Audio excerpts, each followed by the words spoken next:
کر لینا چاہیے۔ اور حدیث شریف میں نبی کریم علیہ الصلاۃ والسلام نے بھی ارشاد فرمایا کہ وہ اللہ سبحانہ و تعالیٰ کے دربار میں کھڑا ہوتا ہے۔ لوگ یہ دیکھتے ہیں کہ وہ مسجد میں کھڑا ہوا ہے، چار دیواری ہے، اللہ کے گھر میں کھڑا ہوا ہے، لیکن نبی کریم علیہ السلام نے فرمایا کہ وہ اللہ تعالیٰ کے دربار میں کھڑا ہوتا ہے۔ جب وہ نماز میں قرآن مجید کی تلاوت کرتا ہے تو اللہ سبحانہ و تعالیٰ سے وہ باتیں کرتا ہے، مناجات کرتا ہے، اور جب وہ خاموش امام کی اقتداء میں کھڑا ہوتا ہے تو اللہ تعالیٰ اس سے باتیں فرماتا ہے۔ تو یہ بندے اور رب کے درمیان نماز ایک کنیکشن اور تعلق کو قائم کرتی ہے۔ اور پھر نبی کریم صلی اللہ علیہ وسلم نے احادیث میں بھی فرمایا اور قرآن کریم میں بھی اللہ تعالیٰ نے ارشاد فرمایا، وہ آیت سجدہ ہے، اس وجہ سے میں اس کا مفہوم آپ کے سامنے ذکر کرتا ہوں، آیت کی تلاوت نہیں کروں گا۔ اللہ تعالیٰ نے فرمایا بندے تو سجدہ کر اور میرے قریب ہو جا۔ تو نماز میں بندہ قیام میں ہے، رکوع میں ہے، لیکن جب وہ سجدے میں پہنچتا ہے تو اللہ سبحانہ و تعالیٰ کا اس کو سب سے زیادہ قرب نصیب ہوتا ہے۔ تو ایک رکعت میں دو سجدے ہیں، ایک قیام ہے، ایک رکوع ہے، دو سجدے مقرر کیے گئے ہیں تاکہ بندے کو اللہ تعالیٰ کا زیادہ سے زیادہ قرب نصیب ہو۔ اور اسی طریقے سے بندہ مومن جب نماز کا اہتمام کرتا ہے تو نماز بے حیائی والے کاموں سے اس کو بچاتی ہے۔ ارشاد الہی ہے ان الصلاۃ تنہا عن الفحشاء والمنکر، بے شک نماز فحشا یعنی بے حیائی والے کاموں سے اور منکر ناپسندیدہ کاموں سے بندے کو روکے رہتی ہے۔ یعنی نماز پڑھنے کی وجہ سے اس کی طبیعت میں، اس کے مزاج میں ایسی کیفیت پیدا ہو جاتی ہے کہ وہ بے حیائی والے کام نہیں کرتا اور وہ نامناسب اور منکر ناپسندیدہ کام کی طرف متوجہ نہیں ہوتا۔ یہ نماز کی برکت ہے، یہ نماز کا اثر ہے جو بندے مومن کے اندر پیدا ہو جاتا ہے۔ اور ایک بندہ مومن جب دن میں 5 وقت کی نماز پابندی کے ساتھ پڑھتا ہے تو پھر اللہ سبحانہ و تعالیٰ اس پر اپنا خصوصی فضل و کرم فرماتا ہے۔ انشاءاللہ تعالیٰ آگے اس مزید درس کریں۔ آپ نے اس میں ذکر کیا واقیم الصلاح، لگاتار قرآن شریف میں اس کا ذکر ہے کہ نماز قائم کرو، لیکن ساتھ میں زکوٰۃ کا بھی بار بار ذکر کیا۔ نماز اور زکوٰۃ سے کیا کچھ کنیکشن ہے؟ بالکل۔ بسم اللہ الرحمن الرحیم وَأَقِيمُوا الصَّلَاةَ وَآتُوا الزَّكَاةَ، جو حصہ میں نے پڑھا آج کے ہمارے موضوع سے متعلق ہے، نہیں وہ اس سے جو بار بار زکوٰۃ بھی ساتھ میں آ رہا ہے، اس لیے میں تو اس کے بعد فوراً زکوٰۃ کا ذکر کیا گیا، چونکہ زکوٰۃ بھی یہ ارکان اسلام میں ایک اہم رکن ہے، اس کا درجہ نماز کے بعد ہے۔ تو اس ترتیب سے اللہ تعالیٰ نے قرآن کریم میں ذکر کیا کہ نماز پڑھو اور زکوٰۃ ادا کرو۔ اچھا، نماز کے ذریعے سے کیا ہوتا ہے؟ بندے کے اپنا تعلق اللہ سبحانہ و تعالیٰ سے مضبوط اور مستحکم ہوتا ہے۔ تو یہ حق اللہ ہے، اور زکوٰۃ یہ حق العبد بھی ہے، حق اللہ بھی ہے، حق العبد بھی ہے۔ اللہ کا حکم ہے زکوٰۃ دو، تو اللہ کا حق ہے بندے پر کہ وہ زکوٰۃ ادا کرے۔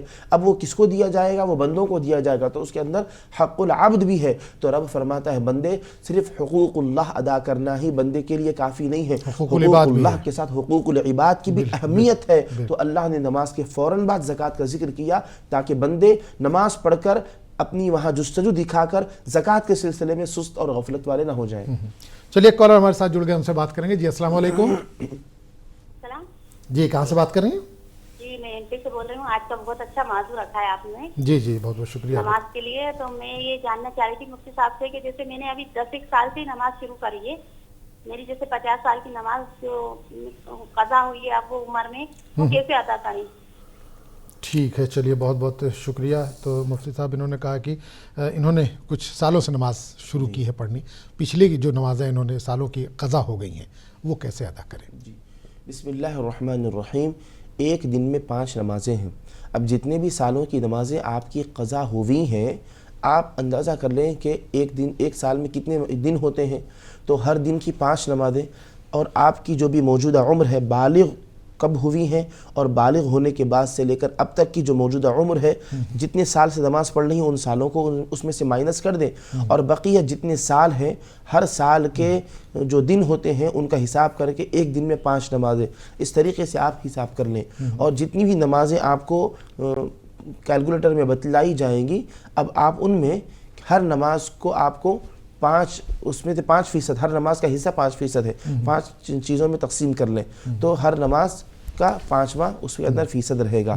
تو اس طریقے سے آپ حساب کر کے روزانہ اپنی سہولت کے ساتھ ایک ایک نماز قضا کرتی جائیں حساب کر کے. اور اسی طریقے سے 5 وقت کی نمازوں کے ساتھ ساتھ وطر کی نماز چونکہ وہ بھی واجب ہے وہ بھی قضا کرنی ہے, تو جملہ 6 نمازیں آپ کو قضا کرنی ہوں گی. نہیں, ان کو ڈرنے کی ضرورت نہیں. انہوں نے جس طرح ذکر کیا تقریباً 50 سال کی نمازیں چھوٹی ہوئی ہیں, اب کہیں یہ جوڑنے لگے کہ بھائی عشاء میں 17 رکعت پڑھنی ہے یا ظہر میں 12 رکعت پڑھنی ہے, تو ان کو آپ کو قضا اگر ہے تو 12 ہی وہ صرف فرض ہی ادا کرنی ہے. بالکل قضا نمازوں میں بالکل قضا نمازوں میں صرف فرض نماز آپ کو پڑھنی ہے. فجر کی 2, ظہر کی 4, عصر کی 4, مغرب کی 3, عشاء کی 4 اور اس کے بعد 3 وطر.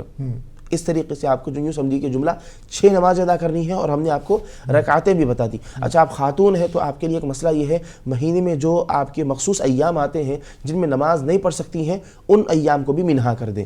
تو اس طریقے سے آپ ان ایام کو منہا کر کے حساب کر لیں, اور جو بھی آپ کو کیلکولیٹر میں بتایا جائے اس طریقے سے دھیرے دھیرے روزانہ تھوڑی تھوڑی نمازیں ادا کرتی رہیں. اچھا, اب نیت میں کیا کریں, کون سے دن کی نیت نماز کے 2024 کی, 2023 کی, کیا کون سے سن کی نیت کرنی چاہیے؟ اس میں سال, مہینہ, دن کی نیت ضروری نہیں ہے. جب آپ نماز پڑھیں 2 طریقے سے ہے, یا تو یہ نیت کریں کہ بالغ ہونے کے بعد سب سے پہلے جو نماز چھوٹی ہے اس کی فجر کی قضا کرتی ہوں, بالغ ہونے کے بعد جو سب سے پہلے ظہر چھوٹی ہے اس کی قضا کرتی ہوں.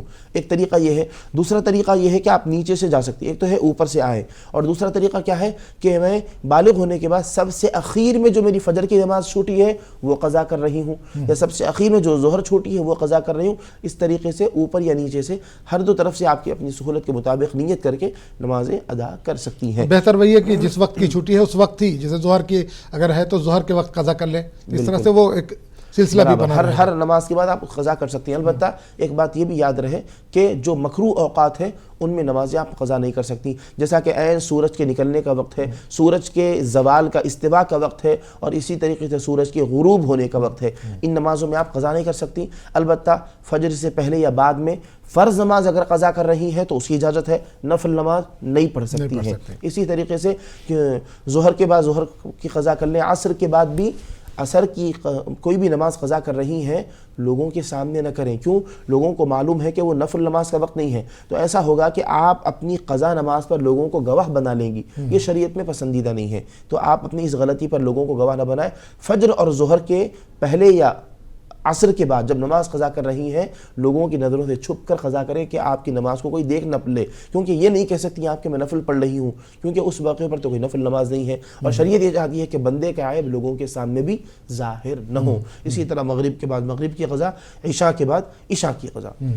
اچھا, بعض اوقات میں نے دیکھا کہ جیسے کوئی نماز فرض نماز ادا کر رہا ہے تو وہ تو جیسے خوش و خضوع کے ساتھ ادا کرتا ہے وہ کر لیتا ہے, لیکن جب وہ قضا ادا کرتا ہے تو پھر وہ بیٹھ کے پڑھنا شروع کر دیتا ہے کہ کئی نمازیں قضا ہے, بیٹھ کے تھک جائے جو بھی اس کے ذہن میں ہو تو وہ بیٹھ کے پڑھنا شروع کرتا ہے. تو کیا اس میں بھی وہی خشوع اور خضوع ہونا چاہیے جو فرض نماز کے لیے اس نے ادا کیا ہے؟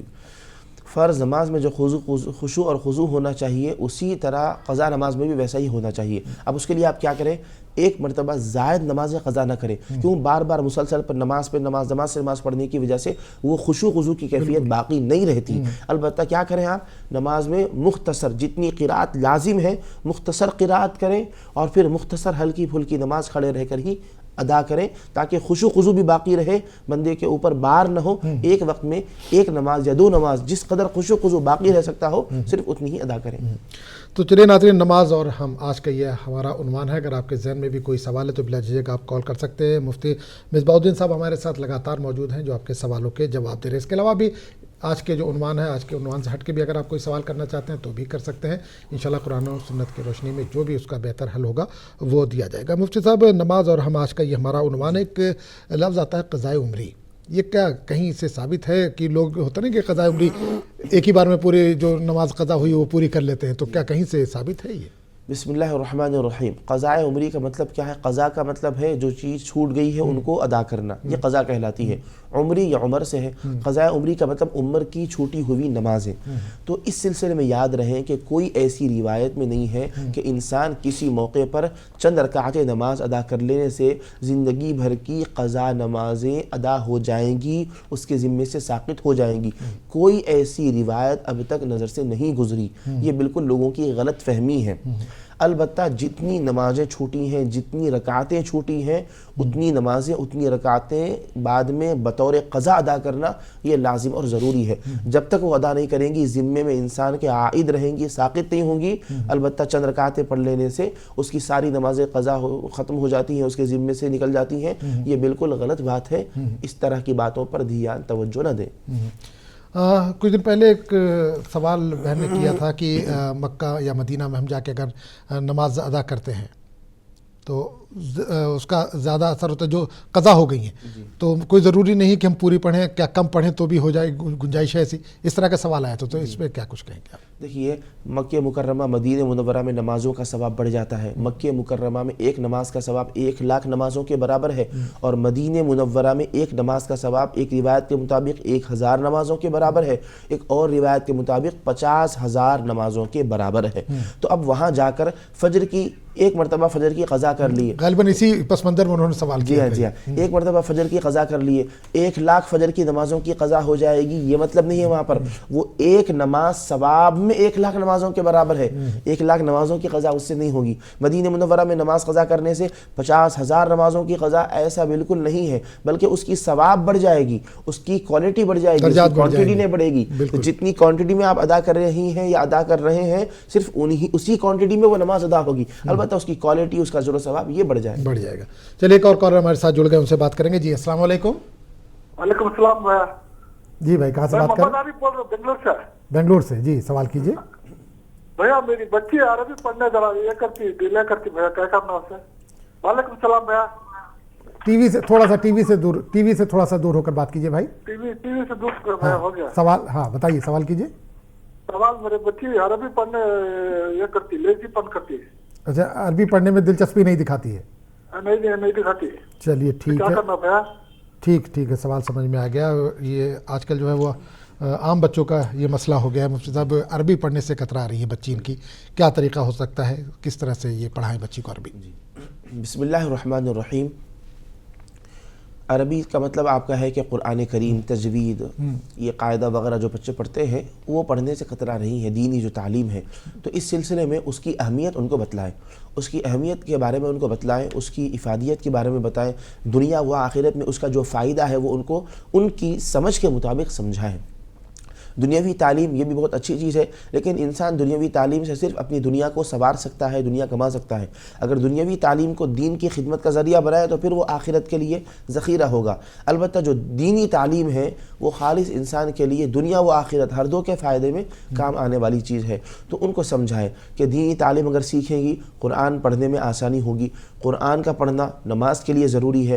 نماز ہر بندے مومن، مرد و عورت پر لازم اور ضروری ہے اس کی ادائیگی. تو یہ دینی تعلیم آپ کے فرائض کی ادائیگی میں مددگار ثابت ہوتی ہے. یہ بات ان کو سمجھائیں. جب یہ بات ان کے ذہن میں بیٹھے گی کہ یہ دینی تعلیم پڑھنا آپ کے مقصد میں آپ کو کامیاب بناتی ہے، تو اس سے ان کے اندر شوق اور ولولہ پیدا ہوگا. اور پھر بزرگوں کے، صحابیات کے، اگر لڑکی ہے، جیسا لڑکی ذکر کیا ہے انہوں نے، بچی کا ذکر جی کیا ہاں، انہوں نے، صحابیات کے، امہات المومنین کے واقعات ان کو پڑھ کر سنائیں کہ وہ کس قدر دین سے رغبت رکھتی تھیں، کس قدر دین کی وہ خدمت کیا کرتی تھیں. اور قرآن مجید کی تلاوت بھی پڑھ رہی ہے تو اس کی فضیلت بتائیں کہ جو قرآن مجید کی تلاوت کرتا ہے اللہ سبحانہ و تعالی اس کو 1 حرف پر 10 نیکی عطا فرماتا ہے. مشہور حدیث ہے، لیکن ایک اور حدیث آپ کو میں سنانا چاہتا ہوں. 1 حرف پر 10 نیکیاں ملتی ہیں. بسا اوقات 1 حرف پر 25 نیکیاں بھی ملتی ہیں، 1 حرف پر 50 بھی ملتی ہیں، 1 حرف پر 100 نیکیاں بھی ملتی ہیں. روایت میں ہے 100 نیکیاں کیسے ملتی ہیں؟ جو شخص نماز میں کھڑے رہ کر قرآن کی تلاوت کرے تو 1 حرف پر 100 نیکیاں.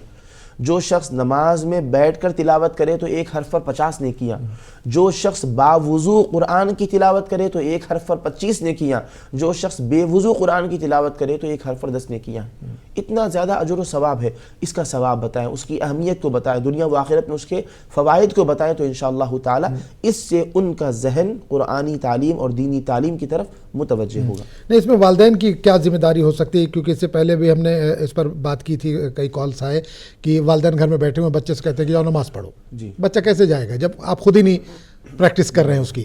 تو اسی طرح اگر وہ کہہ رہے بچے عربی نہیں پڑھ رہی تو گھر میں شروعات خود کریں والدین اگر، تو اس پر اگر کچھ والدین کی کیا ذمہ داری ہے اس پر ایک بار تھوڑا سا. والدین اپنی اولاد کے لیے رول ماڈل ہوتے ہیں کہ بچوں کے اندر جو چیز ان سے کرنے کے لیے کہی جائے وہ تو کرتے ہیں، لیکن بچوں کی طبیعت میں، ان کی فطرت میں تقلید کا مادہ بہت زیادہ ہے.